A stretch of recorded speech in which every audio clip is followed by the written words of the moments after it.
Green flag waving here at the Heluva good at the Glen, and Marcus Ambrose in the double file restart trying to hold off the outside challenge from Kurt Busch. Remember, Kurt made that pass on the opening lap on Jimmy Johnson.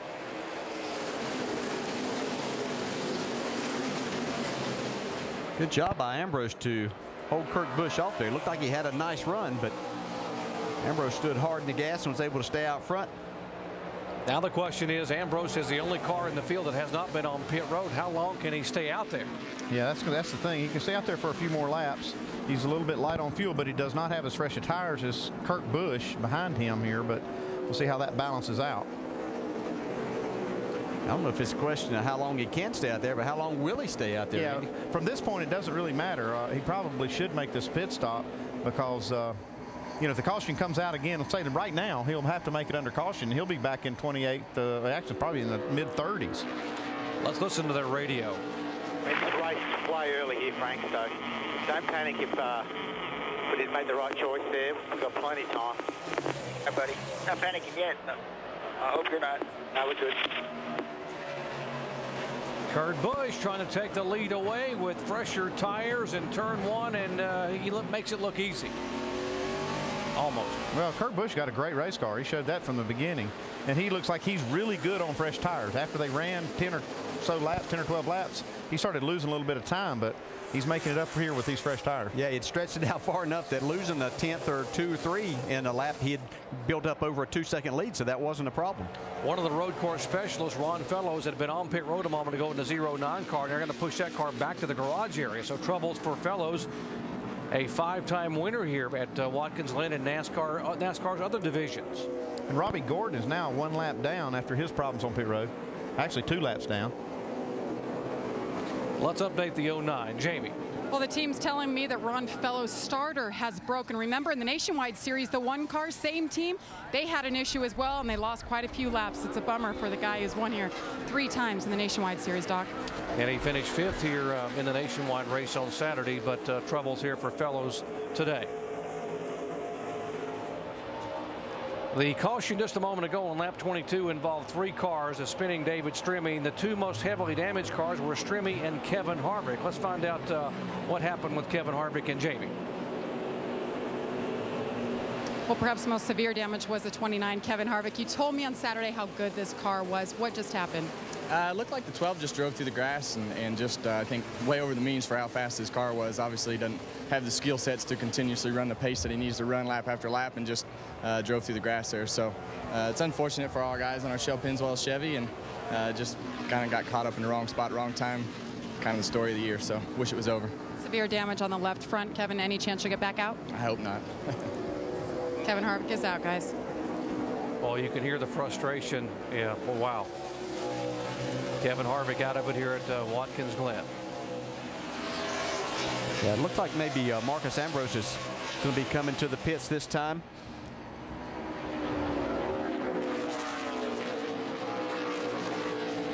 Watch and see the 2 car who's our leader. That is Kurt Busch. But nice and smooth right here. Nice and smooth. Here comes a 2 car of Kurt Busch down pit road. Yeah, I don't quite understand this move. I think they actually pitted way early for a reason. They thought everybody would come to pit road, and now they're in their window. Be the only thing I could think of.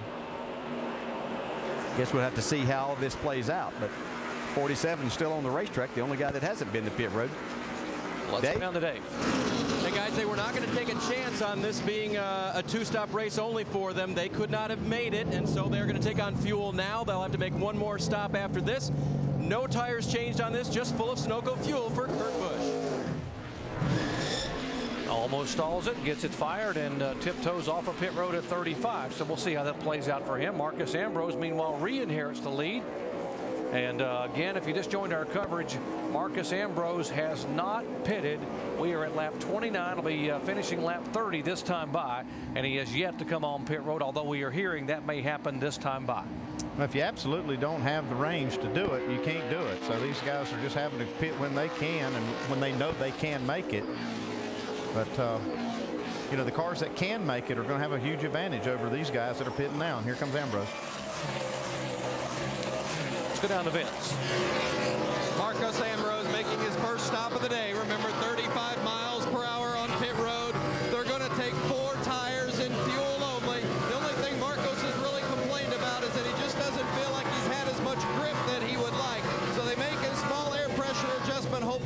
fresh rubber and the air pressure adjustment will help. The strategy has been the big question mark for the 47 of Ambrose. And now right here, got to be very careful, Dale. Yeah, and this pit road goes downhill, so you really have to be careful and resist that temptation to get a little bit extra, or even just the downhill taking your car. You have to be on top of it right here. It's agonizing. It's slow to watch him go down pit road. One thing he'll have, though, is he'll have some clear racetrack, and he can make good laps. And if the caution comes out, then he can catch back up. Yeah, that's the good thing about this strategy. You have nobody to contend with, so you can run some fast laps, and then as this whole thing cycles around, you've made faster laps than these guys that are back in there battling other cars. With Kurt Busch and Marcus Ambrose now pitting, it is Jimmy Johnson now the leader again. Kyle Busch second, and guess who, guys? Superman at Watkins Glen, Tony Stewart. Here he comes. Is in third position. Yeah, no surprise here. You know, Tony didn't have the fastest car in practice, but he didn't need one in practice. He can use it right now.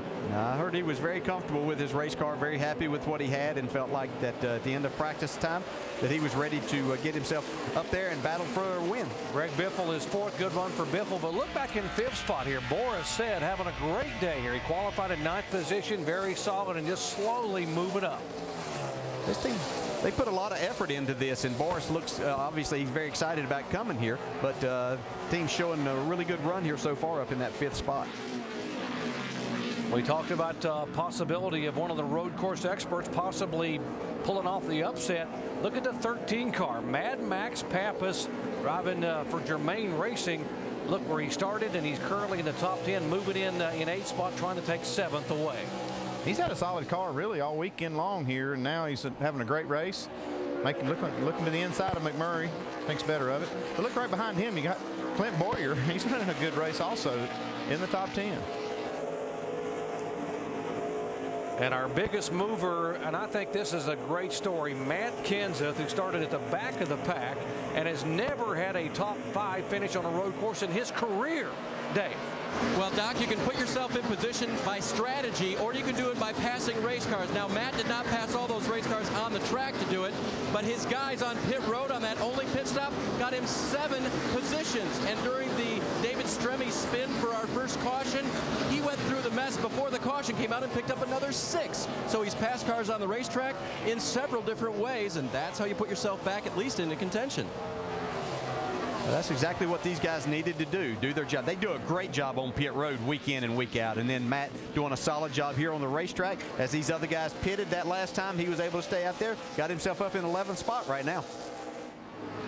Okay, here you see Marcus Ambrose just after making his first pit stop. Now you're going to see a lot of the leaders are going to make their last pit stop here in the next 3 to 5, 6 laps. They're going to make their last pit stop, and Ambrose is still going to have to do the same thing. I really believe he has put himself in a big hole right here that he's going to have a hard time digging out of. What has to happen for him to climb back in this thing? Well, what's going to have to happen is a lot of cars that made that stop at lap 19 are going to have to make more than one more stop. That's what's going to, is what will help him.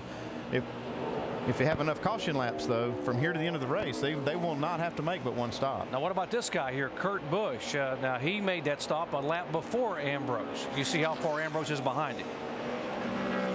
Yeah, Kurt Busch made his stop just a little sooner than Ambrose, and also he did not take tires. He just got fuel. That's right. That's the key. I think that he had to take that time to put tires on, so gave him a little bit of an advantage there. But Marcus Ambrose running 35th, but he's running good lap times, a 73.15 the last lap, which is virtually the same thing as Jimmy Johnson leading the race. 34 laps in the books, and right now the top 3 cars. Well, how about a 4-time winner here at Watkins Glen? That would be Tony Stewart back in 3rd position. And Smoke has been so good at this place. Running 2nd, last year's winner, Kyle Busch. And the guy's our leader, never won on a road course, the champ, Jimmy Johnson.